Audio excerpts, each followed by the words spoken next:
Week 2 of early voting is underway in Virginia's high-stakes governor's race, and also up for grabs is one race that could split the ticket this November. Attorney General. Republican incumbent Jason Miyares is trailing slightly in polls behind former delegate Jay Jones. The winner will oversee criminal investigations, including defending convictions on appeal. And this person would also help protect your money by enforcing state consumer and business protection laws, and so much more.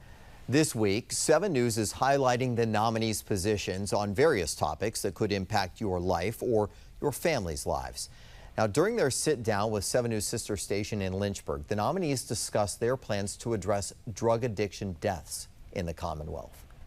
You tout lowering that as a victory for Virginia, yet 8 out of 10 drug overdose deaths involve fentanyl. Correct. What more can you do about that? Correct. Well, the good news is where we were versus where we are today. I was able to stand with Governor Youngkin in the DEA national headquarters to be able to announce that Virginia was not top 10, not top 5.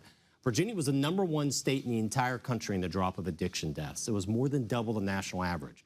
That didn't happen by chance. We went on the supply side, we went on the demand side. And on the demand side, we went after these huge pharmaceutical companies, some of the largest in the world, that about 25 years ago, they came to Virginia and they treated Virginians like we were a chemistry experiment.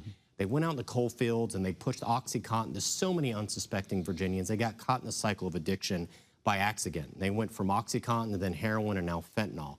But part of my job when I say we're the people's protector is also hold big corporations accountable when they act in a way that hurts Virginians. We filed some of the largest, most aggressive lawsuits we've ever seen in Virginia, some of the largest settlements, over $1.5 billion. That money doesn't come to my office. It comes back to treatment.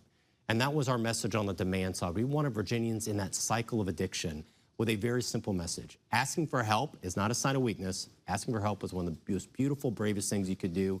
So we wanted to deal on the demand side.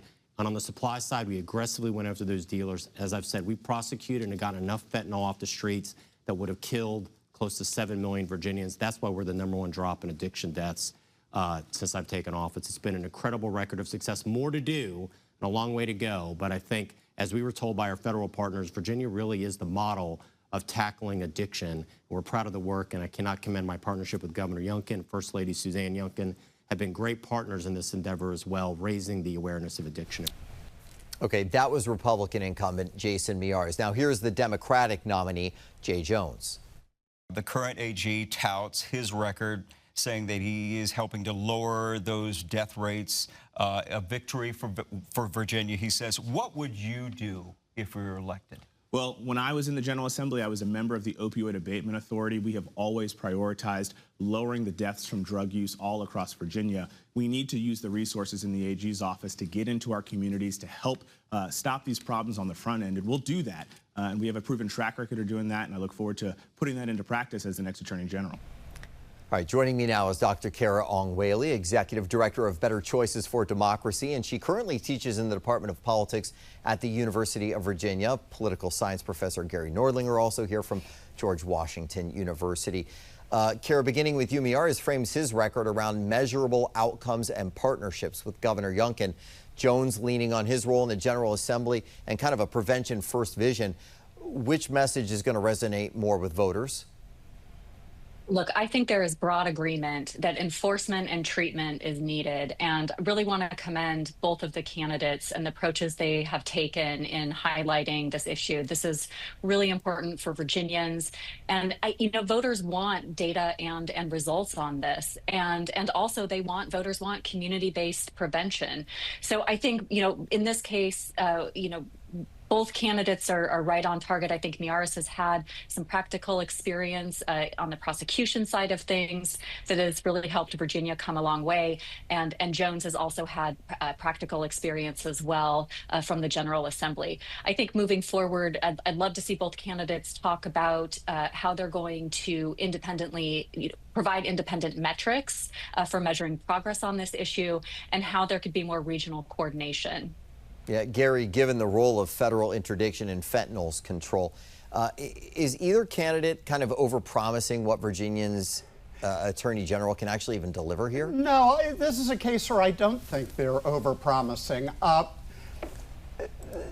I thought both of those answers were remarkably similar. These are probably the two most compatible positions on the same issue I've seen so far in this election.